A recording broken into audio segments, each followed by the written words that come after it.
তেওঁ এগৰাকী কোভিড যোদ্ধা হয় আপুনি ঠিকেই শুনিছে দেহাত এখন সৰু চাইকেল দোকান চাইকেল মেকানিক হয় তেওঁ অইনৰ চাইকেল ভাল কৰি তেওঁ পেট পহুচায় ঘৰ চলাই আছে তেওঁ তাৰ মাজতো তেওঁ এই কোভিড মহামাৰীৰ সময়ত তেওঁ ৰাইজৰ বাবে সমাজৰ বাবে আমাৰ বাবে যিখিনি কৰ্ম কৰিছে সেয়া চেলুট দিবলগীয়া তেওঁৱেই হ'ল আমাৰ ঘগ্ৰাপাৰৰ নলবাৰী জিলাৰ ঘগ্ৰাপাৰ অঞ্চলৰ ঘগ্ৰাপাৰ চকতেই বাছ ষ্টেণ্ডত সৰুকৈ চাইকেল দোকান দি পৰিয়াল চলোৱা মৰমৰ পণ্টুদা নাচিকুৰ ৰহমান কয়াগুচি গাঁৱৰ আজিৰ ভিডিঅ'টোত তেওঁৱেই আমাৰ অতিথি তেওঁৰ লগত আমি আজি দুআষাৰ কথা পাতিম হেল্ল' ফ্ৰেণ্ডছ মোৰ সকলোকে স্বাগতম জনাইছোঁ আজিৰ ভিডিঅ'টোত আমি এগৰাকী কোভিড যোদ্ধাক আপোনালোকৰ সৈতে আলোচনা কৰাই দিম যিটো এই কৰোণা মহামাৰীৰ সময়ত আমি সকলোৱে ঘৰতে আছোঁ ইজনে সিজনৰ পৰা দূৰত আছোঁ আৰু সেইখিনি সময়ত তেওঁ আমাৰ কাৰণে সমাজৰ কাৰণে বিভিন্ন ৰাজহুৱা স্থানত বিভিন্ন স্থানত বজাৰত স্কুলত অফিচত তেওঁ সম্পূৰ্ণ বিনামূলীয়াকৈ চেনিটাইজ কৰিছিলে সমাজখনক তেওঁ কৰোণাৰ পৰা বচাবলৈ চেষ্টা কৰিছিলে তেনে এগৰাকী মহান ব্যক্তিক আমি আপোনালোকৰ আগত আজি আপোনালোকৰ মাজলৈ তেওঁক লৈ আহিম আহক তেতিয়াহ'লে ভিডিঅ'টো খুব বেছি নৰখি আৰম্ভ কৰোঁ নাচিকুৰদাৰ Rita cycle store Ghograpar bus ষ্টেণ্ডতে আছে তেওঁক আমি লগ পাবলৈ আহিছোঁ আজি তেওঁৰ লগত আজি দুআষাৰ কথা পাতিম আপোনালোকৰ মাজত তেওঁক আজি চিনাকি কৰাই দিম তেওঁ কি কাম কৰে সকলো কথা আজি আপোনালোকে নিজ চকুৰে দেখা পাব আপোনালোক যিমান পাৰে সিমান সহজকৈ দেখাবলৈ চেষ্টা কৰিম তেওঁ এগৰাকী খুব সাধাৰণ চাইকেল মেকানিক হয় নলবাৰী জিলাৰ ঘগ্ৰাপাৰ অঞ্চলত ইয়াতে ঘগ্ৰাপাৰ চকতে তেওঁৰ এখন চাইকেল মেকানিক আছে যিখনৰ দোকানৰ সহায়েৰে তেওঁ বিনামূলীয়াকৈ নিজেই চেনিটাইজাৰবিলাক কিনি বিভিন্ন সামাজিক অনুষ্ঠানবিলাকত তেওঁ বিনামূলীয়াকৈ চেনিটাইজ কৰি আহিছে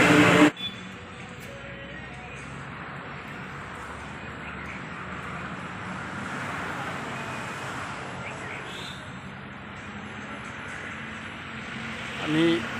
তেখেতৰ দোকানলৈ আহি পালোঁৱে এতিয়া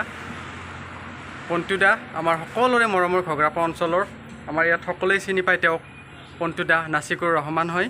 তেখেতৰ আচল নাম তেওঁ এই সাধাৰণ সৰু দোকানখনেৰে তেওঁ যিটো সামাজিক কাম কৰি আছে সঁচাকৈ মানে বহুত মহান কাম হয় সঁচাকৈ দাদা আপোনাক আজি সঁচাকৈ লগ পাই বিৰাটেই ভাল লাগিছে আহিম বুলি আগতে ভাবি আছিলোঁ যদিও আজি সঁচাকৈ সময় পালোঁ আপোনাক লগ পাবলৈ যিখিনি আপুনি কাম কৰি আছে আমি নিউজতো পাইছোঁ দেখিছোঁ এই বিষয়ে আপুনি কিছু দুআষাৰ আমাৰ দৰ্শকক কৈ দিয়ক সকলোৱে যাতে ইয়াৰ পৰা অনুপ্ৰাণিত হয় আপুনি কেনেকৈ আৰম্ভ কৰিছিলে গোটেই ডিটেইলছখিনি সুন্দৰকৈ কৈ দিব হয় নমস্কাৰ মোৰ নাম নাচিকুৰ ৰহমান মোৰ বাগমাৰা নলবাৰী জিলাত গতিকে মই এইটো প্ৰথম 2020 চন যেতিয়া কৰোণা ভাইৰাছ অৰ্থাৎ কোভিড-19 মানে মহামাৰী আৰম্ভ হৈছিল তেতিয়া 23 লকডাউন হয় 24 মাৰ্চত লকডাউন হ'লে তাৰপিছত মই 1 এপ্ৰিলৰ পৰা মানে ফ্ৰী চেনিটাইজ কৰিলোঁ অৰ্থাৎ ৰাইজৰ কাৰণে কৰিলোঁ ৰাইজৰ এটা মানে যিটো সজাগতাৰ কাৰণে সেইটো মই ৰাইজৰ কাৰণে কৰিছোঁ আৰু এইটো মোৰ ঔষধ যিটো ঔষধ ছডিয়াম হাইপ'ক্লৰাইড এই ঔষধটো মই ব্যৱহাৰ কৰোঁ আমি এতিয়া দেখাই দিম আপোনালোকক গোটেইখিনি তেওঁ দোকানতে ৰাখি দিছে আছে ইয়াতে আছে মই ইয়াৰ পৰাই মোৰ যাত্ৰাটো আৰম্ভণি হয় আৰু তেতিয়া মই ডাঙৰ কথাটো হ'ল দাদাই সম্পূৰ্ণ বিনামূলীয়াকৈ কাৰো মানে সহায় নোলোৱাকৈ সঁচাকৈ ৰাইজৰ কাৰণে বিভিন্ন সামাজিক অনুষ্ঠানবিলাকত বজাৰত যিকোনো দোকানত অফিচত চেনিটাইজ কৰি আছে নিৰবিচ্ছিন্নভাৱে আজি 2 বছৰ 1 বছৰটো হৈ গ'ল মানে অৰ্থাৎ 500 মানে অনুষ্ঠান প্ৰতিষ্ঠান পাৰ হৈ গৈছে যেতিয়া মই চেনিটাইজ কৰিছোঁ 500 অনুষ্ঠান মানে থানাৰ পৰা আদি কৰি কাৰাগাৰৰ ভিতৰত ডিচি অফিচত নলবাৰীত হয় ক'ভিড চেণ্টাৰত অলৰেডি মই ক'ভিড চেণ্টাৰৰ ভিতৰত মই মানে যিটো PPE কিট পিন্ধি মই পৰিধান কৰি মই চেনিটাইজ কৰিছোঁ আৰু এনে ক্ষেত্ৰত আমাৰ ভগ্ৰাবৰৰ SDM ছাৰে মোক গোটেই মেডিকেল পৰ্যন্ত মোক পঠাইছে চেনিটাইজ কৰাৰ কাৰণে চেনিটাইজ কৰা এনে ক্ষেত্ৰত আৰু আমাৰ SDC বাইদেউ আৰু য'ত নেকি মই যেতিয়া কৰোঁ ক'ভিড পেচেণ্ট মৃত্যু হয় তেতিয়া মই খবৰ দিয়াৰ ক্ষেত্ৰতে হওক বা মানে সৎকাৰ কৰাৰ ক্ষেত্ৰত মই মানে মাতি নি বাইদেউ তেতিয়া মই তেনেকৈ নিজে কৰিছোঁ আপোনাৰ কিবা সহায় সাহাৰ্য পাইছে নেকি নাই নাই মই একো পোৱা নাই আৰু মই ফ্ৰী কৰি আছোঁ অলৰেডি নলবাৰী ডিষ্ট্ৰিক্টত কামৰূপত গৈছোঁ মই আৰু ফ্ৰী কৰি সঁচাকৈ আমাৰ বিশেষকৈ বিধায়ক মহোদয় বা প্ৰশাসন বিষয়াসকলে নিশ্চয়কৈ এইটো চাবলগীয়া আপোনালোকে একচুৱেলি আমি সহায় কৰিব লাগে দাদাক তেওঁ সম্পূৰ্ণ বিনামূলীয়াকৈ সাধাৰণ চাইকেল দোকানখনেৰে যিখিনি সহায় কৰিছে নোৱাৰে চলাব আপুনি চলাই কেনেকৈ পাৰে বোলে ইমানটো দাম হয় মানে যেতিয়া মই ফ্ৰী চেনিটাইজ মোৰ কমপ্লিট মোৰ দোকান বন্ধ হৈছে কেতিয়াবা 2-3 খোলোঁ আজি বা আহিও উপস্থিত হৈছে তাৰ কাৰণে ধন্যবাদ জনাইছোঁ তোমাক এইটো মানে এটা মেছেজ দিয়াৰ কাৰণে যিটো এটা মানে হেৰি কৰিছে যে মোৰ ঔষধবিলাক কেনেকুৱা আমাৰ ছডিয়াম হাইড্ৰ' মোৰ এইবিলাক দেখুৱাৰ কাৰণে তাৰলৈ ধন্যবাদ জনাইছোঁ মই হয় দাদাই যিখিনি কোনো এতিয়ালৈ চৰকাৰী পক্ষৰ পৰাই হওক কোনো সহায় পোৱা নাই সম্পূৰ্ণ তেওঁ দোকানৰ পৰা উপাৰ্জনৰ পৰাই কৰিছে উপাৰ্জন সঞ্চয়ৰ পৰা ঋণ লৈছে সঁচাই মানে বহুত ধন্যবাদ আমি ভিতৰখনলৈ যাওঁ আৰু তেওঁ যি আছে বস্তুবিলাকো আপোনালোকক দেখাই দিওঁ হওক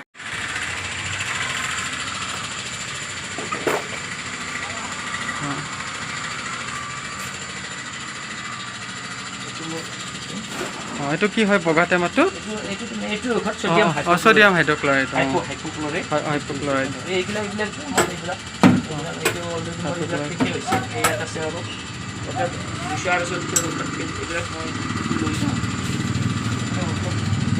এই কিনিবলৈতো বহুখিনি পইচা লাগে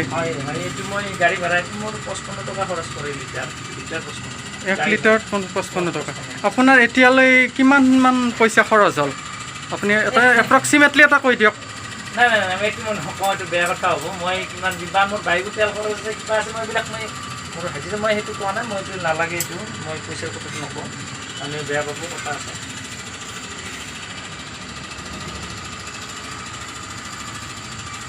এখন সাধাৰণ দোকান যিখনৰ সহায়েৰে তেওঁ যিটো সঁচাকৈ যি সামাজিক কাম কৰি আছে আমাৰ বাবে যিখিনি সময়ত আমি সকলোৱে ঘৰৰ ভিতৰত আছোঁ ইজনে সিজনৰ পৰা ডিষ্টেঞ্চ মেইনটেইন কৰি আছোঁ তেওঁ সাধাৰণেই দোকানখনেৰে ৰীতা চাইকেল ষ্ট'ৰ ঘগ্ৰাপাৰত তেওঁ যিখিনি কৰি আছে সঁচাকৈ তাৰমানে যিখিনি তেওঁ সাধাৰণ এই চাইকেল দোকানখনে যিখিনি কাম কৰি আছে নৰ্থ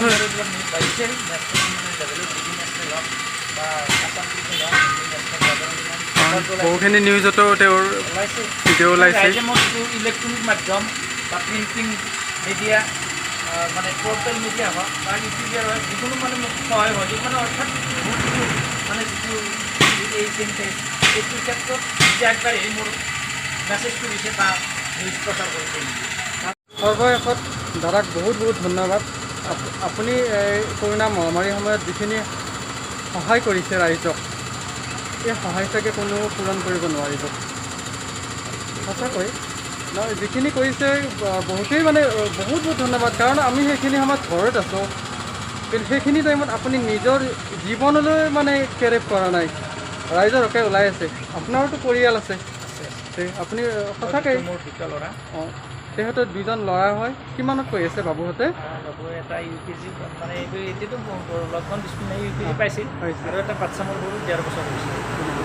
আৰু মানে মই এইটো এটা মেছেজ দিব বিচাৰোঁ যে সকলো ৰাইজে যাতে মানে সজাগ হয় সজাগ মানে কেনেকুৱা মাস্কটো পৰিধান কৰক যিটো ফিজিকেল ডিষ্টেঞ্চ সেইটো মেইনটেইন কৰক আৰু মানে যি চেনিটাইজাৰ ব্যৱহাৰ কৰক এই ক্ষেত্ৰত তেতিয়াহে আমি কৰোণা ভাইৰাছটো নিৰ্মূল কৰিব পাৰিম বুলি আমাৰ এটা আশা আছে বিশ্বাস আছে আৰু এই ক্ষেত্ৰত চৰকাৰক আমি সহযোগ কৰিব লাগিব যে আমি ওলাই আহিব লাগিব চৰকাৰৰ ক্ষেত্ৰত মানে যিটো এইটো আমাৰ সমাজৰ কাম এইটো আমি ওলাই আহিব আৰু সমাজৰ কাৰণে কৰিব লাগিব আমি ৰাইজে সঁচাই সঁচাই বিৰাট ভাল লাগিছে আপোনাক লগ পাই ধন্যবাদ আকৌ আহিম নিশ্চয় আপোনাক ভগৱানে দীৰ্ঘায়ু কৰক তাৰে কামনা কৰিছোঁ আৰু আমিও যদি পাৰোঁ দাদাক সহায় কৰিব লাগে, কাৰণ তেওঁ নোৱাৰে আৰু তেওঁ ইচ্ছা কৰা নাই সহায় ল'বলৈ, কিন্তু তথাপিতো আমাৰো এটা কৰ্তব্য আছে, বিশেষকৈ চৰকাৰী পক্ষলৈ হওক বা প্ৰশাসনলৈও হওক, নলবাৰী জিলাৰ বিধায়ক মহোদয় হওক, আমি সহায় কৰিব লাগে। তেখেতে সঁচাকৈ এতিয়াও চেষ্টা কৰি আছে, এতিয়াওতো আপুনি বিনামূলীয়াকৈ কৰি আছে, আছে মোৰ অলৰেডি ঔষধটো আছে কৰি আছে। গতিকে এইবিলাক কিনিবলৈ বহুত পইচা হয়, আৰু এইখিনি লকডাউনৰ সময়ত ইনকামো সিমান এটা মানুহৰ নাই। সেইটো মানে আৰ্থিক মানে যিটো ঋণ লৈছে, সেইটো ঋণটো বাঢ়ি গৈ আছে। মোৰ মানে যিটো সঞ্চয় ঋণ লৈ আছোঁ 50 টকা 100 টকা মই ৰেগুলাৰ দিব লগা হয়। কিমান অসুবিধা হৈছে। ভিডিঅ'টো কেনেকুৱা পালে জনাব। অতি সহজ সৰল এজন সাধাৰণ চাইকেল মেকানিক নিজৰ গাঁঠিৰ ধন ভাঙি যিখিনি সামাজিক কাম আমাৰ বাবে কৰি আছে, আমাৰ সকলোৰে বাবে কৰি আছে, সঁচাই আমি শলাগিবলগীয়া। সঁচাই ধন্যবাদৰ পাত্ৰ তেওঁ। ভিডিঅ'টো যিমান পাৰে শ্বেয়াৰ কৰি দিব। তেখেতৰ যিখিনি কাৰ্য সেইখিনি আমি কেতিয়াও হয়তো বহুতেই পূৰণ কৰিবও নোৱাৰোঁ। আকৌ নতুন এটি ভিডিঅ'ৰে সৈতে আপোনালোকক লগ পোৱাৰ প্ৰতিশ্ৰুতিৰে আজিলৈ সামৰোঁ। ধন্যবাদ। জয় অসম।